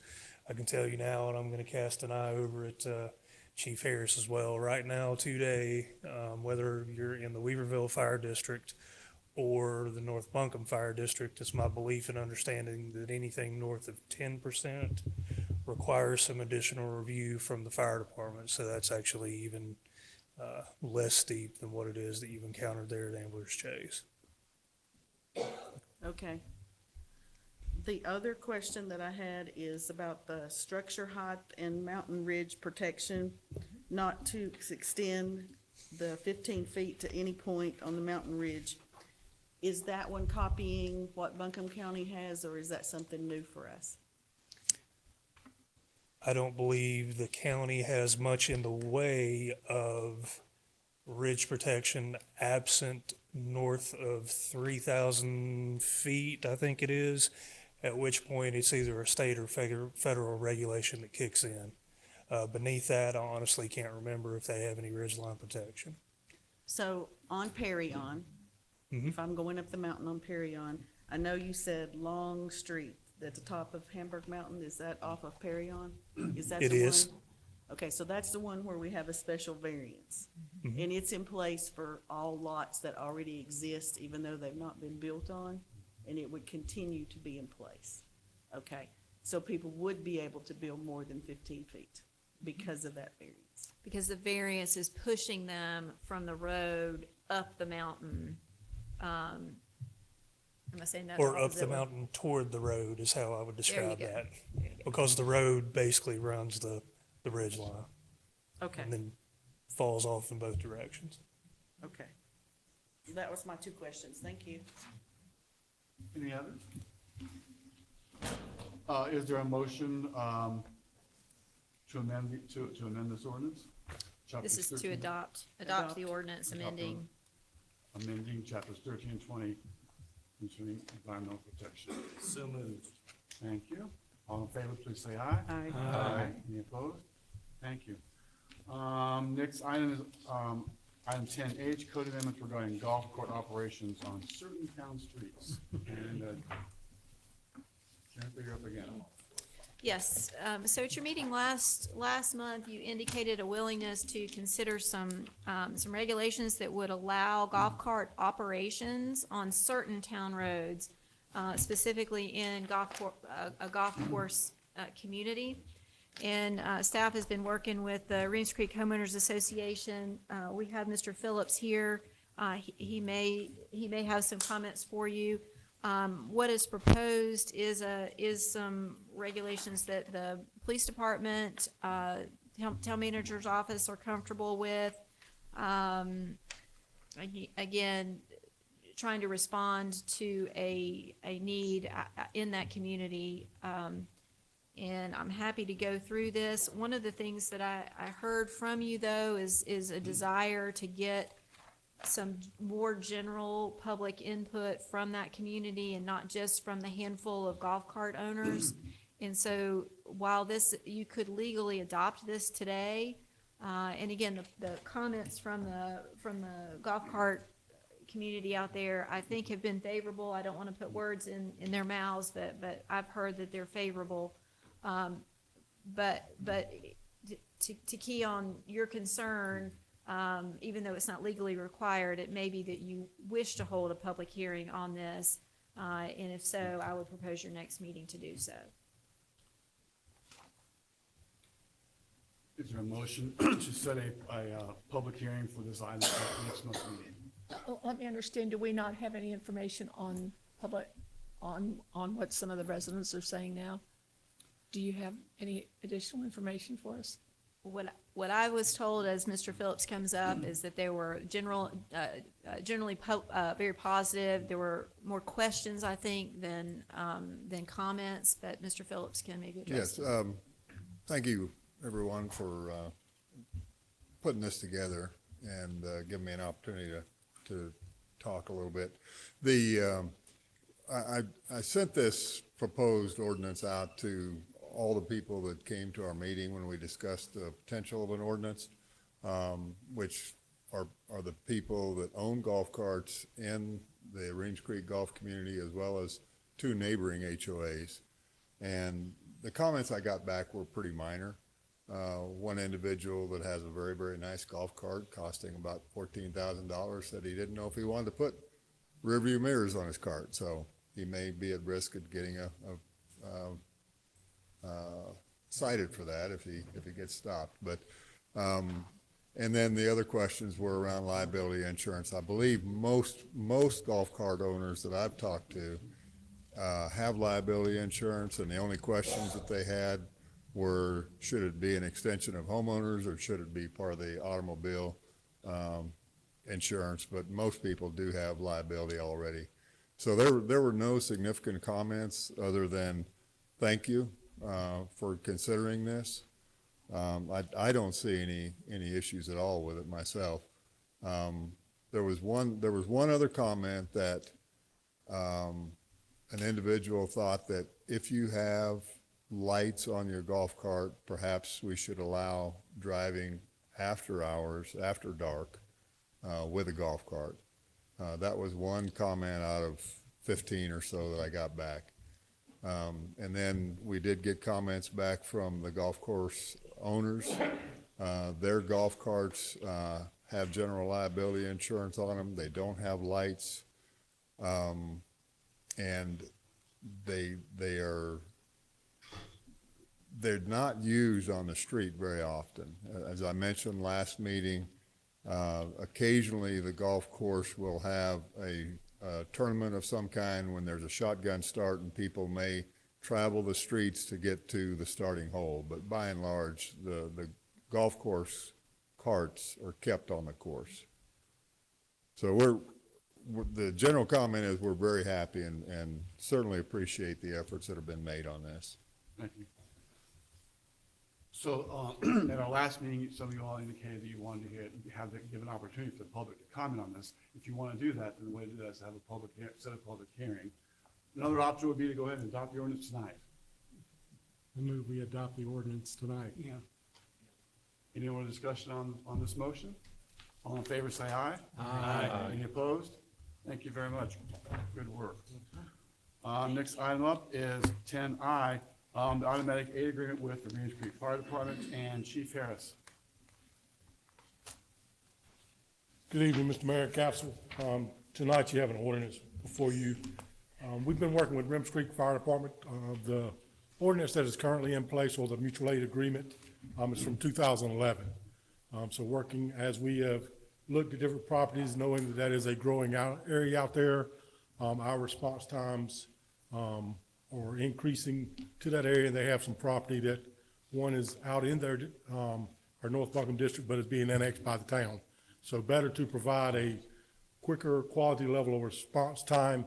We're into an agreement. We are still responding to those areas, but due to the proximity of it, we're entering into an automatic aid agreement that currently is in place from 2011 and updating that. There's currently 552 parcels of land, which is 650 acres, for approximately 2.2 million in value. The agreement in itself would cost the town $45,000 payment due in August of each year, beginning in for a 3-year term beginning in July of 2024.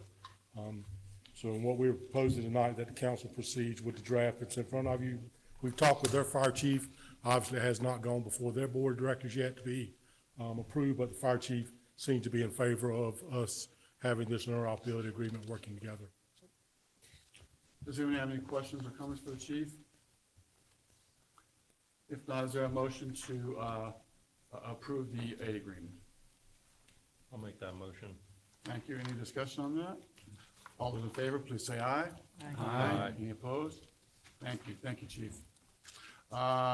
Next item up is item 10J, awarding of the service badge and sidearm to retiring Police Chief Davis. Manager Coffey? You think you can trust this guy? Thank you, Mr. Mayor and council. Coming to the podium tonight because I have a gun and a badge now. We had a really nice retirement reception for our chief last week, and really appreciate those of you who were able to make it to be there for it. Congratulations, my friend. Thank you. I'm not gonna, I mean, I can do my speech again. I think I have it in my pocket. So general statutes permits governing bodies, general statute actually have it there, general statute 20-187.2 permits governing bodies to award a retiring chief his or her badge at no cost, but then also identifies a price determined by the governing body to award a chief's service sidearm. I have recommended an amount of $1. I have paid that $1 in change from my desk drawer. Really. Tanya can attest to that, and would recommend giving Chief his badge. So I would like to request town council's authorization to do that, and as soon as you give me that authorization, I will promptly hand him his gun, which is unloaded at this point in time, as well as his second badge. So would like a motion to that effect. Is there a motion to authorize the awarding of the sidearm and the badge to retiring? I'll make the motion. All those in favor, please say aye. Aye. Aye. Any opposed? Congratulations, sir.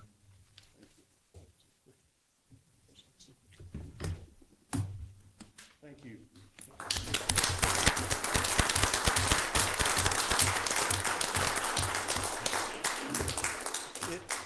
It really has been a privilege and an honor.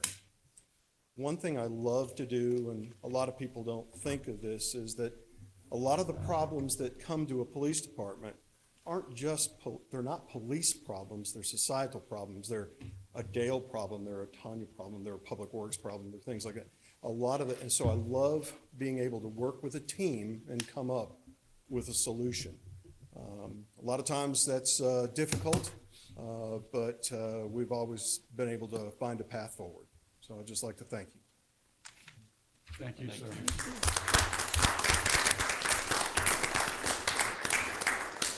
Our last on the night is item K, the quarterly report from Public Works Director on Public Works and Water.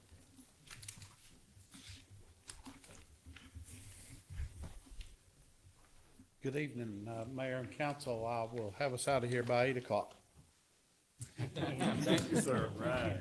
If you look at page 226 of our quarterly report for December through February, the second from the bottom line of numbers there, water line locate utility service calls went from 121 in December to 172 in January to 202 in February.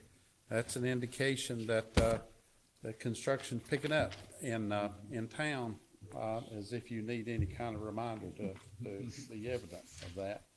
On page 227, if you look at the very top line, the far right-hand column, the 3-month average on raw water pumped from the river, according to Randall Wilson, is a little over 19 million gallons. That's a fairly consistent number over that quarter, averaged out, and which shows that we're increasing with population and with buildings, but people are being very conservative with their water usage, I think. So that helps us, and helps the very last number in that, the same column, that shows we continue to have a unaccounted for water rate of less than 10%, which continues to show the quality of our water system itself.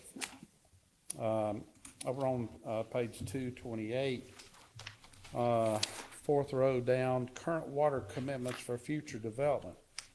This was an unusual number in that it did not change. We did not have any new developments come to us in that 3-month period.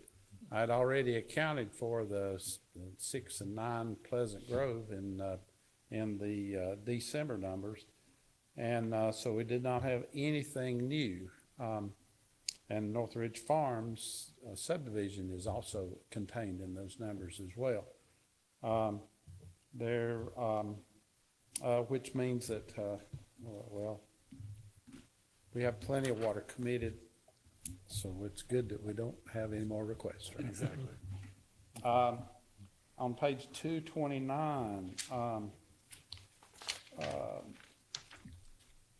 and it's going to tie into a second thing I want to mention to you. Under total tons to the landfill, which is about halfway down, we're averaging about 120 tons of garbage every month that we take to the landfill.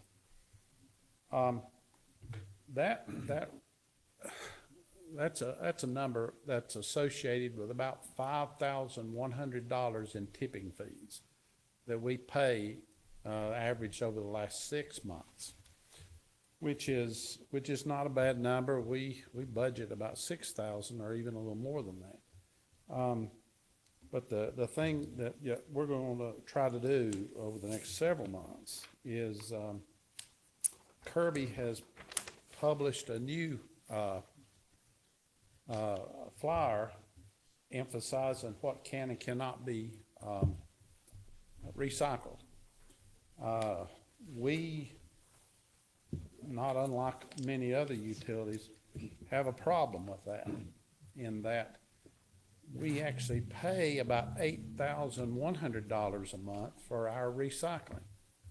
So we're actually paying more money to do the recycling than we are to send garbage to the landfill. And if all the recycling and all the garbage were all in the proper cans, that'd be fantastic. But the problem is, again, we, not unlike other folks, are not doing a very good job with what we put in our recycling cans. And that causes the Kirby folks to take a tractor trailer load of garbage from their facility to the landfill every week. If they weren't doing that and having to pay a tipping fee for a tractor trailer at the landfill, maybe our monthly charge per household would decrease. So we're going to try to work on that, and you'll see some efforts on that as we approach June, when we, fingers crossed, we'll get our new garbage truck. A couple other things, and they've been already mentioned. The pickleball courts and basketball court is open. We finished installation of the acoustic panels on Friday, and we're hoping that we'll get some good results from those. The trees haven't been dug from the orchard or the nurseries yet, so as soon as we get them, they'll be planted. Our paving project, we'll be continuing a meeting with our paving company tomorrow. They're wanting to get started on Wednesday, weather permitting, with getting back to start milling and paving of streets. And then our engineer, Mattern and Craig, that we're working on with our water line project, a meeting with them on April 2nd to review the plans and go over the applications and so forth. So we're on track with getting bids on that before the end of the budget year. And that's, sorry. Okay, I'm through. Is there any questions I can answer for anyone? Any questions for the Public Works Director, even though he's already 4 minutes over his own stated timeline back there? No question? Thank you, sir. Thank you. Got a lot done tonight, folks. Thank you very much for that. If there's no other important business to come before this body tonight, we are adjourned.